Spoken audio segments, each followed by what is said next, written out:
What's up guys, welcome back to this channel, and for another parcel unboxing, we got this from Miss Arian Soto, who's selling pre-love items like diecast and figures.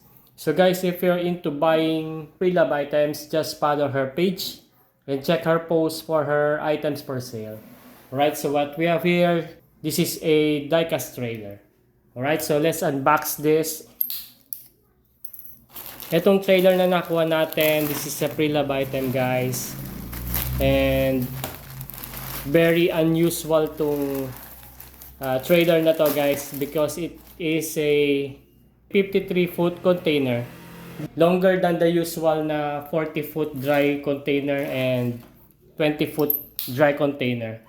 Yung tingin ko sa trailer na to nung una, ano siya, para siyang reefer truck o yung refrigerated trailer truck.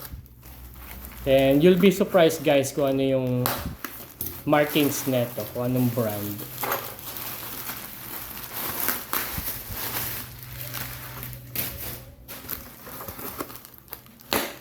Okay, so secured naman yung parcel ni Ma'am Arian Soto. Thank you very much ma'am for securing this parcel. Okay, tingin ko pa ganito siya. Open na natin guys.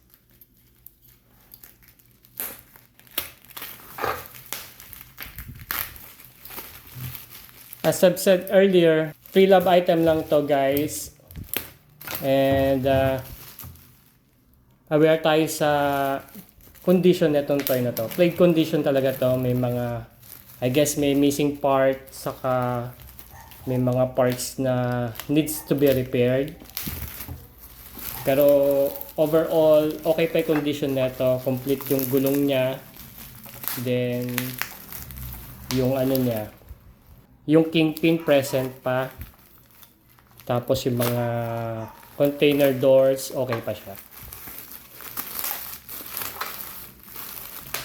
One thing na notice ko, this diecast is in 1:53 scale. Yung mga nakikita kong 153, kung i-compare mo sa 1:50, talagang noticeable yung size difference nila. Pero what is in my mind, since na yung trailer na to is a American trailer, baka ma-compensate niya yung laki. So later on, gagawa natin to ng size comparison. Yan, trailer lang to guys ha. This is a trailer of a 53-foot dry container by Tonkin Replicas at 1:53 scale. Yan yung details na guys. This is a heavy diecast. Lahat siya diecast.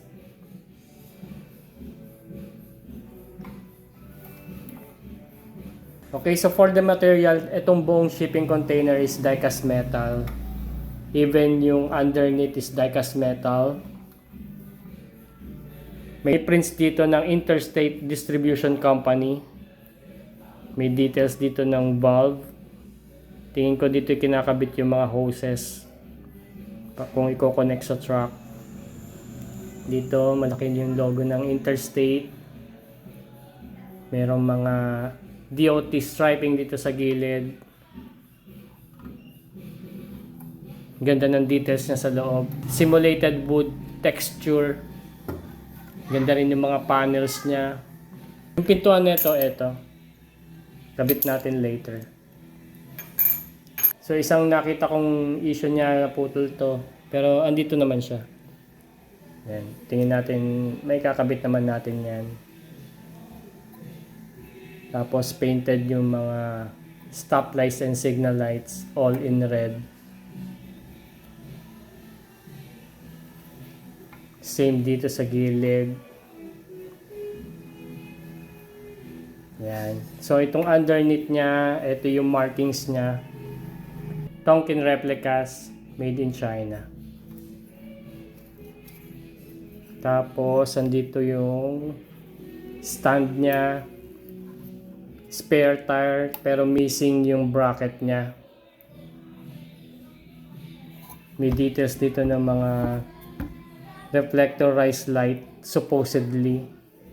Yan, magkabila yan. Then itong chassis ng wheels niya, plastic to. Saka yung mga rims niya. Then rubber tires with good tread pattern. Plastic tong fenders niya. Tapos may mga prints ng Great Dane. Parang logo ng MAN na truck na.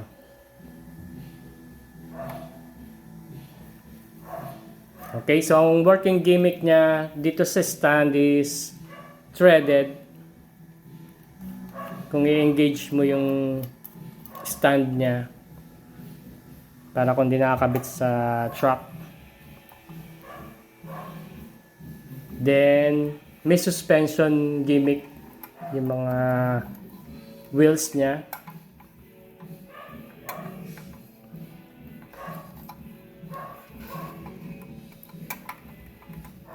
Yan, meron siyang suspensions.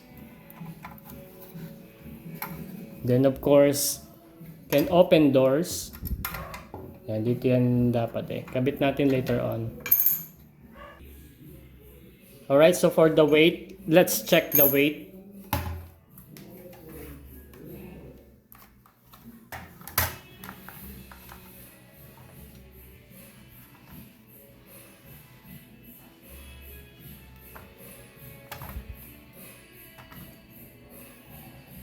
So yan yung weight niya guys, 790 grams.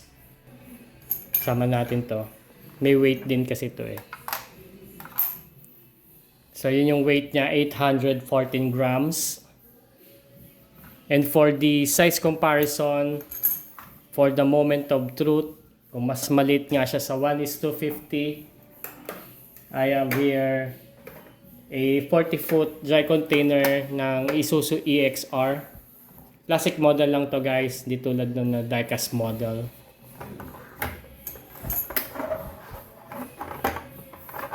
Ang tingin ko, parehas lang sila ng width. Let's check. Tanggalin muna natin tong trailer niya. So yun yung difference nila.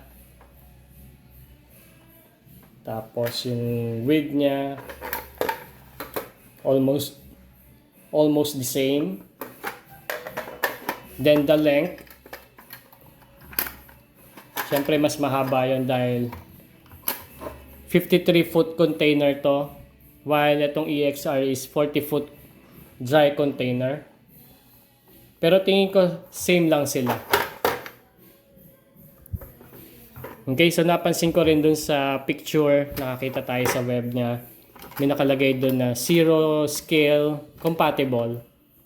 So meaning, yung 0 gauge kasi is used in model na mga train, yung gauge. So 0 gauge is equivalent to 1:50 scale. Alright, so I'm pretty sure na mako-compensate niya yung size nung 1:50. So compatible sila guys. And tingin ko better looking yung trailer na to sa mga American truck like Peterbilt, Kenworth, Western Star. Yan, mga better looking sila dito. So far meron ako mga truckhead dito na mga Euro trucks. Pwede siya doon pero para ma-compensate itong interstate na distribution company, kailangan mga Peterbilt, yung mga ganun yung diecast truck na ilalagay mo dito. Right, this is the actual 53-foot dry container from Interstate Distribution Company.